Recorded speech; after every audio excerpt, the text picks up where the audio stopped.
It took 2.5 years, 4 more seasons, and the living character assassination of an entire syndicate to get here. But it was all worth it, because now I can finally say, the middle is a Heisho pack.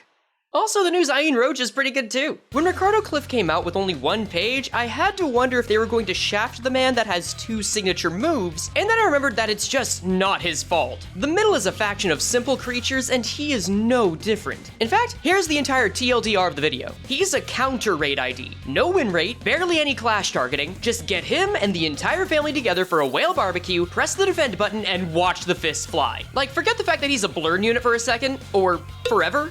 This is everything using the counter leads to. I cannot stress enough that while you're not required to use his self-defense rush, this is a counter keyword unit meant to build an Envy Res counter team. So with that in mind, let's see exactly what diverse tastes are in this open book of commands. First off, Ricardo Cliff's kit revolves around 4 different but very simple statuses: Vengeance Mark, Vendetta Mark, Vengeance Tattoo, and his own personal Book of Vengeance status. Vengeance Mark is basically a mark of death for the middle's moves. It can be inflicted directly or indirectly by any of the IDs, and in his case will give him extra effects like Final Power and SP on his skills. Then Vendetta Mark is a buff that only Sinclair and Heathcliff get that is the wordiest of the 4. Sinclair works with it more, but what's important to Heath is that he can stack it to make the enemy take up to 20% more damage from the middle, and can generate Vengeance Mark on whichever unit has the most. And the way the enemy gets it from John Luscious is by having him or a middle ally get hit while he's on the field. Next, we've got Vengeance Tattoo. This eviscerating ink's got 2 purposes. The first is to buff Ricardo's damage by anywhere from 10 to 30%. I say those numbers because PM likes to have their base damage buffs usually be at 10%, but if we're really playing with the big boys now, I can see them giving into the hype and either doubling or tripling that. Plus, Sinclair. Time will tell, but no matter the payoff, you can always get more of it by following the ABCs of the middle. Assembled, bitches, countering. Speaking of which, the big brother is Bitch Brother Heathcliff's sin-powered passive that gives him his method of generating Vengeance Tattoo, Envy Resin. Since every middle ID comes with an Envy counter, it's really easy to be serviced by the other set of ABCs. Always be kicking. Look, some people might call that a spelling mistake, I call it foreshadowing. Because if another middle ID happens to get roughed up, Heathcliff will use an unopposed skill 1 on them right afterward. Based on past IDs that have this kind of ability, I'm banking on this being limited to once per turn, but again, the hype makes me want to keep the idea of twice per turn open, even if this baby has 3 coins. What can I say, I'm a hair-half luscious kind of crook. And before we close the book on Vengeance Tattoos, well, brother, we gotta open it first. Book of Vengeance, Heathcliff Edition, is a stackable resource whose main purpose is to give Heathcliff more offense and defense level up based on the stack, and also gives some of his more flashy moves extra attack weight. Now normally, this is where I'd compare it to a similar status like Sinclair's Book of Vengeance, but I don't know man, he's got a paperback edition or something, cause this is an entirely different beast. But hey, now you can see why 30%'s on the table for Heath's funny little ink blots. In all seriousness though, the only other IDs I feel comfortable comparing this to at the moment are the recent index IDs where Yi Song was able to get up to 6 extra offense level with all of his status buffs. So I imagine this will cap out at anywhere from a 3 to 6 level up of either offense and defense level. As always, here's the obligatory conversion for offense and defense level up. And now, let's see how you get into Blurn Book Club. The Book of Vengeance is an innate passive that covers nearly every status this human resource machine has at hand. We've already covered that Heath inflicts Vendetta Mark when his family is hit, but this is also how he gains BOV with an extra clause for it for when an ally dies. Gee, I wonder if a future middle unit's gonna play nice with that concept. However, if he's needled up with enough Vengeance Tattoos, he's pulling a Furioso and gets to generate his skill 3 too. Complete and total extermination! We'll talk about what that does in due time, but that's his ult, and it's exactly what it sounds like, and I'm not joking about that last part. It literally changes the music so that you know it's available. But if you somehow still didn't catch on, then don't worry, they won't let your chance go to waste. This skill's gonna generate over and over again until you use it. And lastly, you too can now break down the wet walls of a Kozon, because when this frat fuck is substituted to return to the field, he takes a page out of H-Corp's book and uses his skill 3, My Hair Coupons! On whichever poor soul he sees first. And if that wasn't enough, he also gives every middle ally more offense and defense level up right afterward. So because of all that, absolutely expect this ability to have a per encounter limit. Let's call it 2, and just do not think that you can get this to go off with Lord Honglu. That's for Heisho only. That part at the start was just a joke. Still though, counter resonance is alive and well. This is not a joke. Vengeance Tattoo Resonance is the very reason that countering will keep you alive and well. At combat start, all middle allies will take less damage from any unopposed attacks so long as they're using their counters. And if the resin is high enough, Heathy makes a big group hug with his two nearest sibs to stop them from being staggered while they're countering. Hell, if you commit and purely maintain the agenda, that stagger preventing group hug extends to the whole family. Just know that hugging your family isn't going to prevent death. I won't go into specifics, but if you played Kanto 9, you should be very aware. I think that's vague enough to not count as a spoiler. But even if it does and we say Middle Dawn dies at the end of Kanto 9, this huge himbo has a support passive to turn that around. Chains of Loyalty will give all middle faction allies attack power up this and next turn after an ally dies, which is nice but feels about as hollow as a free churro. Oh well, I guess it could make for a good way to buff Heathcliff when he enters back in. But then, what should we do once he gets on the field? Nah, come on, you already know the answer. Get payback. This move is the oh-so-important counter that anyone intending to juice the potential out of this found family is going to rely on. Payback is a non-clashable counter that will turn into this skill with 12 O's with enough NVA resin, and will heal the SP of middle allies based on said resin. If I had to guess, we're looking at anywhere from 2 to 4 units total benefiting from this, since the last middle units to get this kind of effect were from Season 3. Again, the hype's fueling the optimism here, but pessimism is fueling something else, since Heathcliff will gain a percentage of his missing HP as shield so that he's harder to kill when he needs to be. You know, like a certain former great brother. Oh, and he inflicts burn and bleed with that counter. Now's also a good time to mention that the middle has never been much about stacking statuses. Like, bleed to them is about what rupture is to blood fiends. It's the bare minimum to get the keyword status. So I wouldn't put a lot of stock into them being great units for that purpose. They have their uses. It's just not geared towards these specific strats. You can forget all about those just like this Heathcliff forgot about Catherine, because who needs her when he has Kate?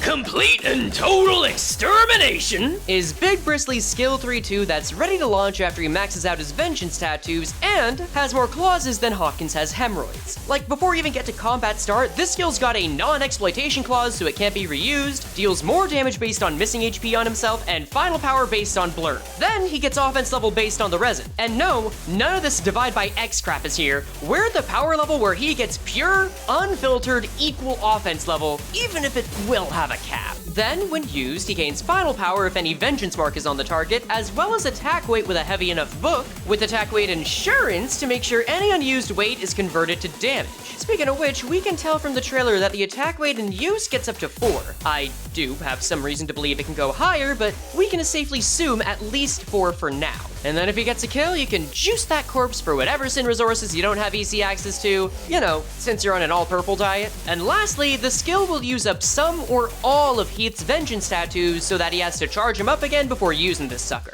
And then the coin? I mean, there's a reason it's so nice to see it go off. It's serving up something I'll call Boolemer, with burn, bleed, and tremor, plus tremor burst coming all at once, alongside additional bonus blunt damage based on the resin. And like any schoolyard bully, this skill will deal more damage than usual to a staggered enemy. It's a solid ult that manages to make Wild Hair Heathcliff into something I've been hoping to see for a bit, a triple keyword unit. I'll gladly try out Bleed, Burn, Tremor in an MDE if this makes it possible. But aside from that, it's a potent skill that lives up to the hype it promised. So now let's check out its own little brother. My Hair Coupons, or OOOOH for short, is a 1-coin skill that I'm pretty sure can get up to 3 attack weight, more on that later. But for now, it gains final power both based on Blurn, Vengeance Mark, and Envy Resin, and much like its stronger counterpart, will gain offense level by resin, no division needed. But then there's something interesting when we look at the attack weight. Not only does he get a buff from that from NVA resin, but he gets it from filling the pages of his little book too. Now if we assume this starts at 1, having 2 clauses would imply that he gets up to 3 attack weight on this skill. But if we look at the trailer, there are only 2 targets hit whenever he's using it. And we know it's this one since he's using it as a counter. This either means that his attack weight caps out at an amount lower than his clauses would otherwise allow, that PM made a mistake in the trailer, or that, for whatever reason, PM is no longer showing the maximum attack weight of a move.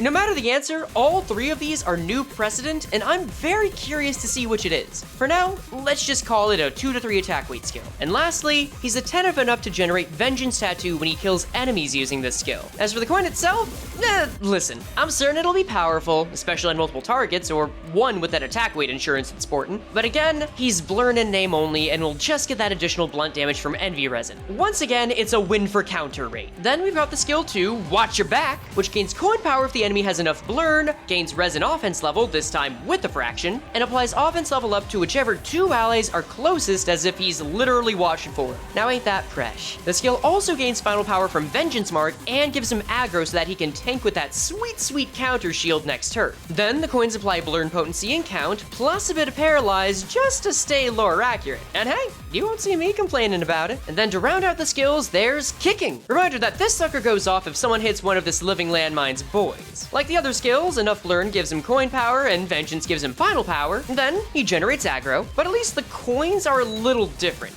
They do the usual fare of inflicting blurn, having the perk of doing so twice, but if you manage to go without losing a coin, Heathcliff will both lower his own stagger threshold and gain SP if the target's got that Veni mark. And you know what? If he's bound to use this skill unopposed once every turn, I'm glad it gives him another way to stay up and generate SP. Very welcome on a skill 1 like this. So altogether, this man is very capable of starting a cult of counter by benefiting anyone that's capable of making Envy Res with it, gets stronger at lower HP, and gets his ults by getting hit. It's quite literally the best relative the middle could ask for, which is great since we'll be getting the exact opposite sometime soon, surely. On that note, here's the vision with him that even has a place for estranged Uncle Otis. Cause yeah, we have the chance to theorycraft with IDs that haven't even been advertised yet. You already know that countering does a lot with this setup, leading to just about all the buffs you can imagine. So in addition, here's a side quest you can use to better get those buffs. While there are several ego that can serve Heathcliff well here, the one I'm most fond of is the King in Binds. That's because its passive will allow everyone on his team in an A resin of 4 or more to get 5 offense and defense level up every single turn. That means if you follow your ABCs, every middle member gets the equivalent of 15% damage up and 1.5 protection per turn.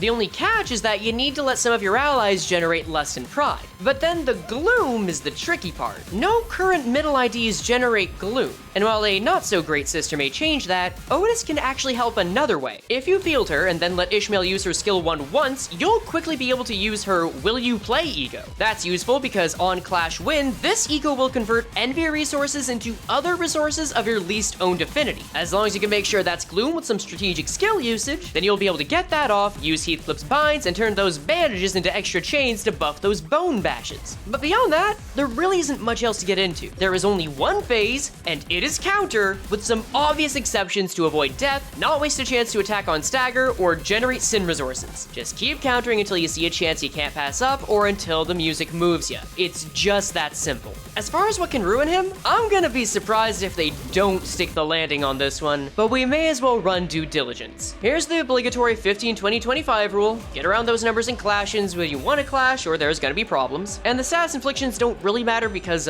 middle? But I guess if they're super low, it could cause problems for you getting the max power on the skills. There is something I should warn y'all about though. See that Vengeance Tattoo resonance? Don't get too comfortable with that. I may like it, but there's every chance it's only capable of stopping 10% of damage coming through. It's nice, don't get me wrong, but as much as I say this kid is leading into a counter-only strategy, you're reasonably gonna need to have someone taking healing shifts every so often to thread that needle, even with the shield effect. I could talk about how slowly generating Vengeance Tattoo means that getting to a slow, complete, and total extermination could harm him, but PM's done well enough with balancing that to the point that, again, I think they're reasonably going to allow you to use this skill every 4 to 5 turns. Overall, this ID is shaping up to be a very pure middle upscale, and I'm happy to enjoy the ride these wax wings give me before a certain searing sword comes in to let us fall into a fresh new hell. Luckily, we've got a great chance to relax before having to deal with that. Look, I get it. No one's expecting the Zayn ego to take attention away from the first unbeatable boss in Limbus being an ID. But Sunset Wayfarer Rodion does bring something new to the table, in no small part because she specifically is a Zayn to replace her current one. It's a Lust Blunt move that shows strong signs of being fueled by Wrath and Lust since it's also a Blurn skill, and since Zayn ego are so cheap, it's quite likely that these 2 different resources are all it takes. To the main draw though, this ego makes use of a status called Scarlet Moth, which at turn and will heal a percentage of HP equal to the stack, SP equal to the stack, and then degrade the stack. This means that as the turns goes on, this healing will get less powerful and eventually end. But what does stick around is the ego's passive, what distinguishes moths from butterflies. If Rodion's leftmost skill is Wrath or Lust, a portion of the damage that skill deals will be dealt against a random enemy after the skill is used, with a damage cap and likely a turn cap as well. And we know about that damage cap because if Rodion happens to reach it, she'll gain a damage up buff for that affinity for the next turn, and a cooldown before she can get that buff again. Now, cards on the table, I know some of these details feel more vague when we're talking about an ego than an ID, but don't worry, when we get to the vision board, we'll still have enough info to help you with making a call. As for the move itself, Into the Sunset's Awakening gains clash power based on the target's blurn, of which there are 3 based on the trailer. This will heal the worst off allies up to a certain percentage of HP and give them Scarlet Moth. The exact number of allies is uncertain as, based on grammar, this X literally cannot be 1. And look, I know we got 1 as X with Ring Rodion when I said it felt odd, but that was at least grammatically correct. So it feels like we'll be able to heal up to at least 3 allies max with enough Lust Resin, even if the trailer only shows 2. Again, we may be looking at a new precedent. Oh, but any of the lucky few getting healed will also get extra SP if they're using a Lust skill. And then the coin will inflict Blurn Potency, as well as Wrath and Lust Fragility to the enemies afterward. But then with the Corrosion, Mothyon gets 2 minus coin UBs that also run 3 attack weight. This skill gets a damage buff based on Blurn, especially with A resin for one of the 2 favorite sins. And then before dealing damage, the skill loses base power for every cracked coin. You see that? This is a common addition for minus coins. The move will also apply a scattered amount of Scarlet Moth a few times with random allies if you want to spread it more haphazardly. And lastly, Romper Rodion will inflict Blurn Potency and Count, as well as both Wrath and Lust Fragilities to the enemy next turn, similar to the Awakening. All in all, this makes for another healing ego option and means that Rodion can now equip 3 healing ego at once. Aside from that, there are some real benefits to Lust and Bleed teams, with this being a Lust skill that both empowers and is empowered by Lust. But considering we don't have the numbers, I think there's a better way to talk use cases for this ego. Unlike IDs, ego don't usually follow some kind of cycle, ABS Faust being an exception, so it feels more right to see what you're giving up by slotting this one. Because of that, this vision board is going to be a comparison to Rodion's What is Cast ego. And for transparency's sake, even if the numbers are at the lowest reasonable range possible, I see this ego being more useful a lot of the time. It's not even that this one is great, but that What is Cast is just, it doesn't do a lot. For example, these are all the buffs you can get from using both of these ego. I would say quality over quantity, but What is Cast giving 1 to 3 extra SP per clash afterward just isn't moving the needle enough for me when I look at it. Granted, it can be useful in solos, and when we get to clash power, What is Cast seems to be in a better spot. We can't be sure yet, but all the other 1 coin, non-base Zion ego that have come out clash between anywhere from 23 to 25. So I think adding 1 more to either side of that range makes for a safe pick, which still gives the edge to What is Cast. But even so, it's hard to say that 4 bleed potency on 1 target is better than 3 attack weight with the blurn and fragility inflicted on all of them. And when you put that all together, if you have any other ego you can reliably get to 28 or higher with, Into the Sunset still looks significantly stronger for what you're putting into it. Of course, if you just can't get the Lust and Wrath easily, that's gonna change your build. But very few teams are gonna have a hard time getting a combination of 2 specific sins. And lastly, since this ego benefits teams that like Bleed, Lust, and healing resources, the Kurakumo, Ring, and especially Bloodfiend factions are gonna love this sucker. Now I can already see this one being brought out at least once to save Prince Merceau from losing his funny Bloodfiend buff. That's about all I got though. If we go into the negatives, the Awakening's clash power being below 20 would cause some more major issues, though I wouldn't say the same for the Corrosion, and even think that we could get something as low as 12 clash power, since multi-coin UB Corrosions tend to be weaker. Shout out to Tears of the Tarnished Blood Hong Lu for that one. But again, even if the rest of their variables are at their lowest, it's not really hard to beat over What is Cast in anything other than clash power. So again, if you can clash with something else and get the resources, it feels like a solid trade. That's all I've got though. What do you think? I did intentionally omit talking about some ego like move and reg for Heath for time constraints, but if you feel something was missed on the ID or ego and have ideas on how you want to use them, feel free to share in the comments. And who knows, maybe I'll stream the new Reflectrial Laird Selfer that comes out with the Bakgak. Either way, catch y'all later! Hey, thanks for making it to the outro. I just want to throw out there that we have moved on from the member and patron Q&A, and I'm kind of open to new ideas on what he would have put into it. One thing that I've been considering is just asking members and patrons for like a 1 to 2 word prompt, and seeing if I can find something that's just fun or useful for all that. Like, I don't know, you want food recipes? I'll show you my recipe website or something. Aside from that though, we are getting back into some larger topics of essays, and while it will take some time for those to come out, I'm gonna bring on an artist to make some of those videos look prettier and explain some concepts more easily. So because of that, I want to give a big thank you to all the members and patrons that have helped out with making this possible. It's in large part because of you guys that I'm able to still do this, and if you want to help out contribute to that and help both me and my team, there's links in the description to become a member or a patron. Honestly, either works. The perks are mostly the same, it's just what company you want to give money to. For now though, I got 3 ideas to start on, and no idea which is going to come out first. Guess we'll find out together.